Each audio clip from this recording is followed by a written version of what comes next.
Olá, terceiro ano! Tudo bem com vocês? Sou a professora Stephanie, professora de História. Você já me conhece porque a gente tem conversado aqui pelos vídeos, se aventurado pela história juntos, né? Tem trazido algumas coisas diferentes para você conhecer durante esse momento. E hoje a gente vai continuar fazendo isso, né? Vamos conhecer coisas novas e prometo que vai ser muito legal. Mas antes da gente começar, aquele recado básico que acho que você já até sabe. Tudo aquilo que eu for conversar com vocês aqui no vídeo tá lá no seu livro didático de história também, tá? No volume 2. Então é bem importante você lembrar isso, né? Pra depois, quando você tiver acesso ao livro, você dar uma olhadinha nele. E pra gente começar, eu gostaria de perguntar pra você, qual que é a sua forma de lazer favorita, preferida? Eu, por exemplo, eu gosto muito de museus, sou historiadora, né? E gosto muito de cinema. Mas o lazer, ele acontece em vários locais, né? Não só nos cinemas, não só no museu. Pode acontecer dentro da nossa casa. Enfim, é aquele momento de descontração, que a gente pode brincar, que a gente pode fazer várias coisas que a gente gosta e que é muito legal, né? Então é sobre isso que a gente vai conversar hoje. Até hoje, existem diferentes espaços de lazer. E o que são esses espaços, né? Como eu falei pra vocês, o museu é um espaço, o cinema é um espaço, mas também tem outros, como os parques, como as praças, como tantos outros lugares da nossa cidade que são públicos, certo? E que a gente tem acesso e pode ir lá brincar, pode jogar uma bola com os nossos amigos, pode fazer várias coisas. Claro, não nesse momento, não é momento pra isso agora é momento de ficar em casa. Mas é pra gente lembrar de coisas que a gente faz no nosso lazer quando a gente tá fora de casa, nesses espaços públicos. Aqui a gente consegue dar uma olhadinha numa imagem de um coreto. O que é isso? É um espaço, geralmente numa praça, onde antigamente era muito comum que as pessoas se reuniam, se encontravam para conversar, para ver coisas de música, né? Às vezes apresentações. Enfim, era um espaço bem tradicional de lazer das cidades. Em algumas cidades ainda tem alguns coretos. Mas hoje em dia, a maioria das cidades, né, quando a gente quer se divertir, quer fazer alguma coisa, a gente vai numa praça, a gente vai num parque. Então a gente percebe que ao longo do tempo, a forma de lazer, ela também vai mudando. Mas vamos falar agora de um lazer, gente, que não sei se faz parte da sua rotina, mas faz parte da minha. Eu gosto muito de rádio. Você ouve rádio? Pode ser que não. Não sei, cada um tem um gosto, né? Mas o rádio é um tipo de lazer muito legal. E a gente vai entender um pouquinho de como que era no passado. Será que é igual hoje em dia? Porque, por exemplo, às vezes hoje em dia a gente quer ouvir um rádio e tal, a gente ouve pelo nosso celular, a gente tem alguns sites que a gente pode acessar, pode ouvir podcasts, pode conhecer outras coisas que lembram a cultura do rádio, mas que não são isso, né? Então a gente vai entender um pouquinho de como que é verdadeiramente o rádio. O rádio no passado, né, era o quê? Era enorme, gente, porque não dava pra usar, tipo, no celular, não tinha toda essa tecnologia.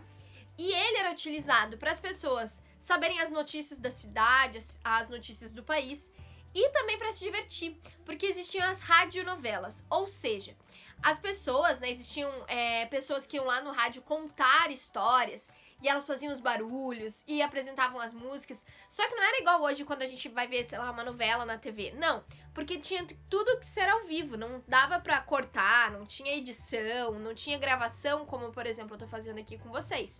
Não existia isso. Então tinha que ser tudo no Se Vira nos 30. Tinha que ser tudo ao vivo. E aí era essa forma de lazer. Então, muitas vezes, as pessoas, elas esperavam as radionovelas ansiosamente nas casas, assim, as famílias, pra ouvir aquilo, pra entender aquilo que estava acontecendo, pra poder se divertir.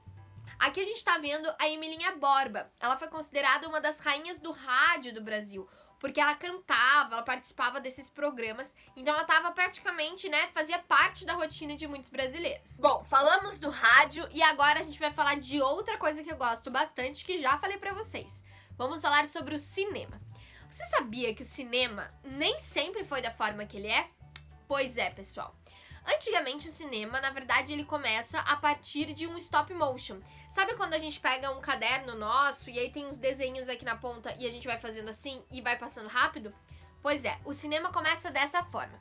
Ele surgiu lá na França há pouco mais de 100 anos. E o primeiro filme, gente, só tinha 50 segundos. E depois, quando os filmes começaram a se aperfeiçoar, não era mais naquela tecnologia, como eu falei pra vocês, do stop motion, de uma máquina que passava rápido as imagens, eles começaram a ser gravados com câmeras mesmo, não as câmeras digitais, igual a gente tem hoje em dia, mas elas não captavam som. Então tudo tinha que ser mudo, tinha que ser preto e branco, também tinha que ter legendas, e elas geralmente estavam acompanhadas de músicas pra ter esse fundo no cinema.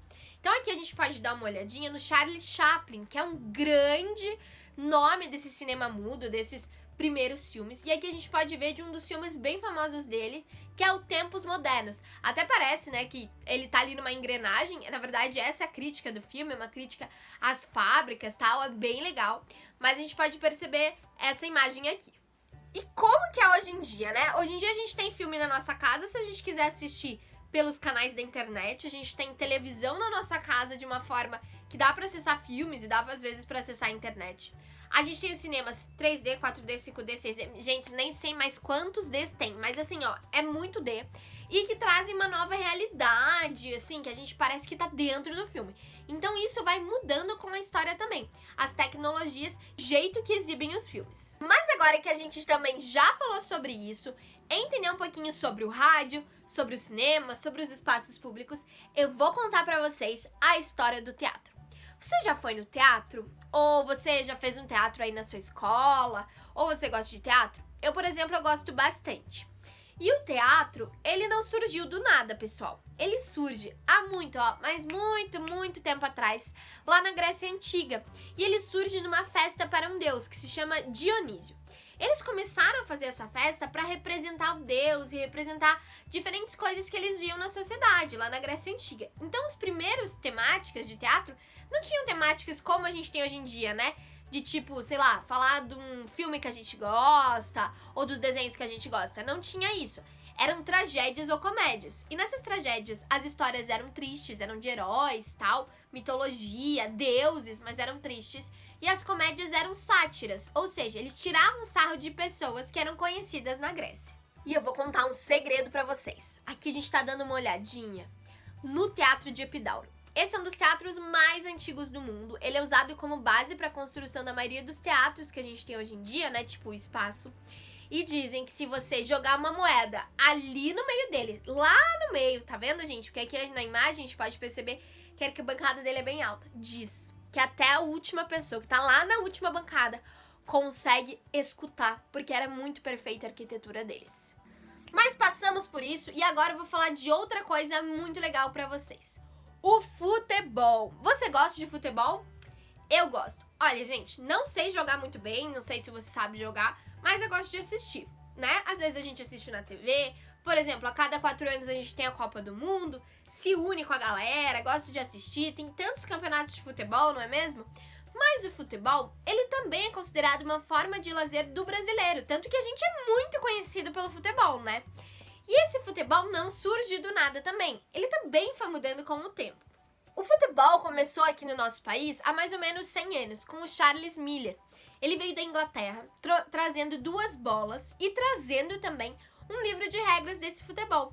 Só que naquela época, eram só as pessoas mais ricas que poderiam jogar. Com o tempo foi passando e esse esporte, né, acabou se democratizando, ou seja, começou com todo mundo tendo acesso a ele e se tornando esse grande fenômeno que é no nosso país. E ainda existe uma outra forma de lazer que eu garanto que você gosta também, que é a leitura.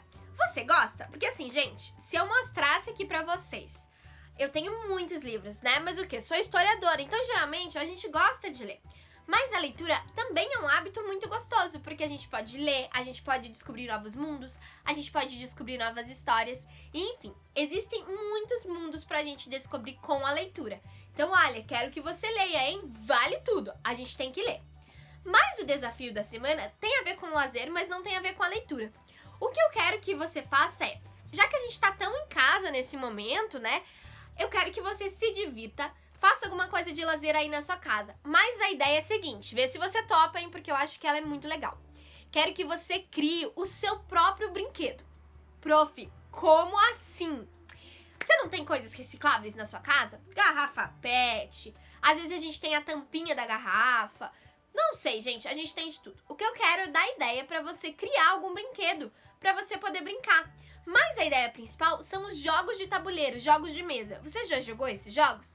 São aqueles que a gente coloca na mesa, joga geralmente com alguma outra pessoa. Jogo da velha, dominó, jogo da memória. Enfim, a ideia é que você crie isso. Eu vou deixar aqui na descrição do vídeo uma ideia para você criar ou um jogo da velha ou um jogo da memória. Mas você pode ficar à vontade para criar qualquer outro jogo que você quiser. O que vale a intenção é você criar um jogo a partir de coisas recicláveis. Beleza, pessoal? Prometo pra você que vai ser muito legal. A gente se vê no próximo vídeo. Até!